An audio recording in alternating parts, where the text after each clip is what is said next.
have prepared this film, The Land Beyond the Peace, to show just a few of the reasons why this vast new area holds such great promise for the future. This infant empire is a land of varied and bountiful resources, a surpassingly beautiful land with a vigorous, healthy climate.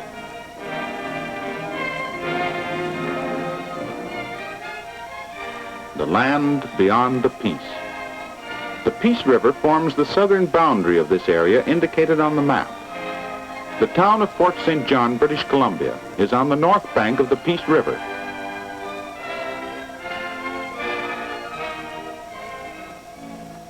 Agriculture is our greatest industry, and no wonder, for here is a land that has never known a crop failure.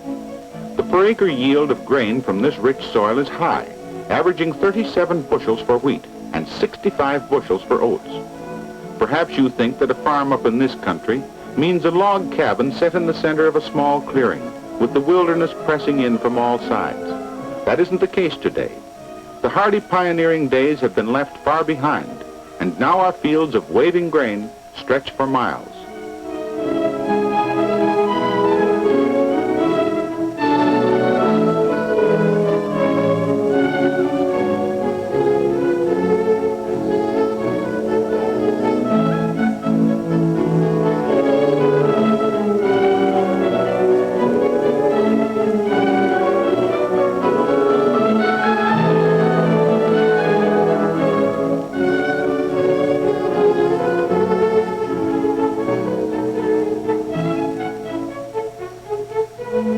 Many of our farmers are equipped with the very latest in farm machinery.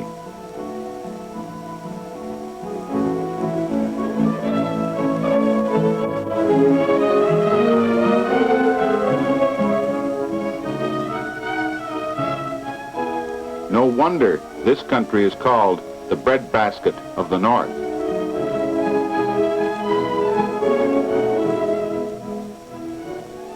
Alfalfa is also grown with much success. This 90-acre field, only a short distance from Fort St. John, produced 54,000 pounds of seed in a single season, and that's pretty good growing in any country.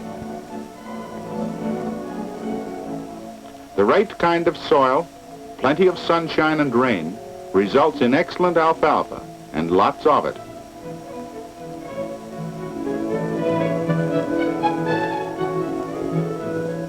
But no matter which crops you want to raise, there's space to grow them up here.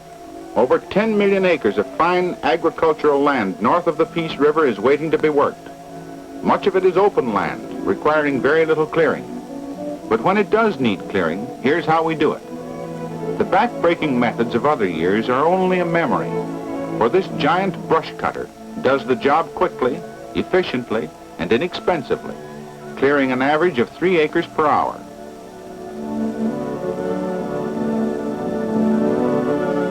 The machine piles the brush and trees in neat windrows to be burned. The land is then ready for the breaking plow.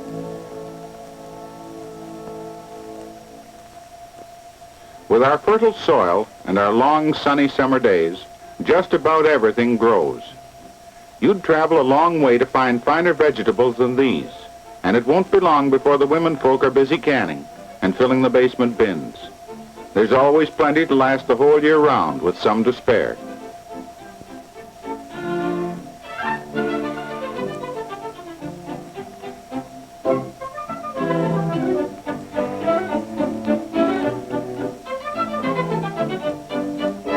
To show that things really grow fast up here, this sunflower grew to a height of 10 feet in just 3 months. If you like to raise flowers, and who doesn't, or if you're not content with the many wildflowers that bloom here, you could have a garden like this.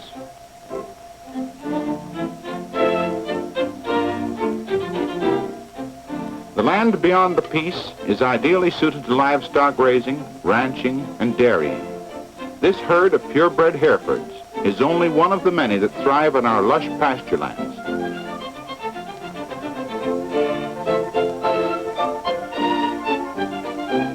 You might be surprised to learn that in a country as far north as ours, a herd of horses could range out through the entire winter. Yet it's a fact that most of our horses don't see the inside of a barn from fall until spring.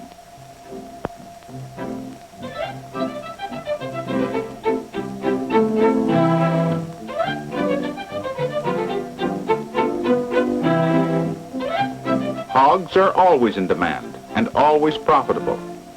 Although our agricultural efforts at the present are more or less concentrated on grain crops, we already ship an average of 28,000 hogs per year from north of the Peace River. Our farms have passed the crude pioneering stage, and the countryside is already dotted with fine new buildings like this one.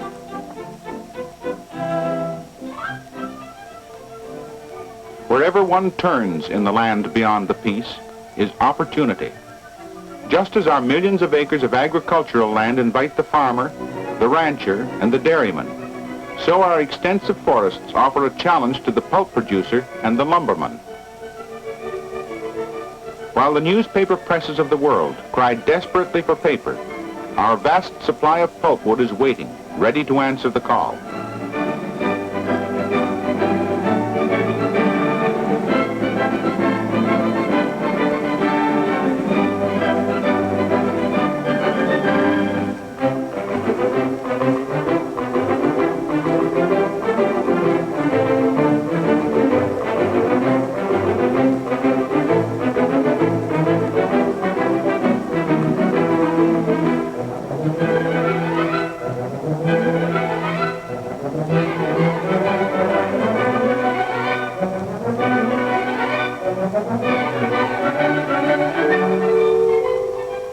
Local mills are busy producing lumber, which the nation needs so badly.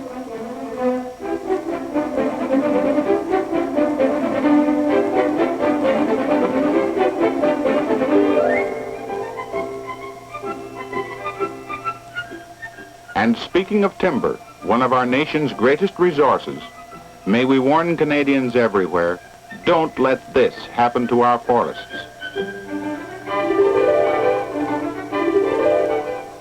Like all of our industries, mining too is in its infancy, for literally speaking, the surface has scarcely been scratched.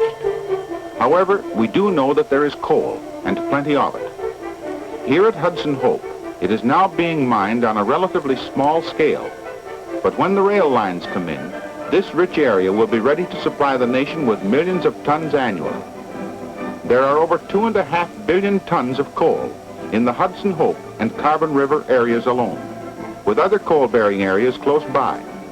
As to quality, this coal compares favorably with the best on the continent, having an ash content of less than 4% and producing 14,250 BTUs.